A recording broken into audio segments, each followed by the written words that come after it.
অফিসিয়ালভাবে clerkship part 2 এর এক্সামিনেশনের যে date, সেই ডেটকে কিন্তু আজকে পিএসসি তোমাদের ঘোষণা করে দিয়েছে। অন স্ক্রিন তোমরা অফিসিয়াল নোটিফিকেশনটি দেখতে পাচ্ছই তোমরা এইখানে দেখবে যে 28 তারিখে তোমাদের এক্সাম আছে। রবিবার 12টা থেকে 1টার মধ্যে তোমাদের পরীক্ষাটা হবে। এবার এক্সাম শুধু এখানে সিটিগুলোকে দেওয়া হয়েছে, একদম এক্স্যাক্ট এক্সাম সেন্টার কোথায় হবে সেটা তোমাদের হয়তো 15 দিন আগে বা 20 দিন আগে তোমাদের অফিসিয়াল ওয়েবসাইটে দিয়ে দেওয়া হবে।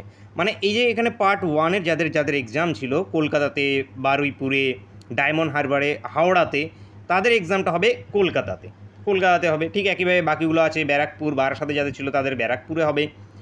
বাকি এখানে যেগুলো ছিল এদের সবার বর্ধমানে হবে। তারপরে এখানে মেদিনীপুর এবং খড়গপুর আছে। তারপরে এখানে বহরমপুর, রায়গঞ্জ এবং শিলিগুড়ি। এই শুধু তোমাদের সিটিগুলোকে ঘোষণা করা হয়েছে এবং তোমাদের এক্সাম যে ডেট, সেই এক্সাম ডেটটা 28 তারিখ আছে। 28 তারিখকে ঘোষণা করা হয়েছে। ভালোভাবে তোমরা প্রস্তুতি নাও। ভিডিওকে একটা লাইক করে দেবে, বন্ধুদের সঙ্গে অবশ্যই শেয়ার করবে।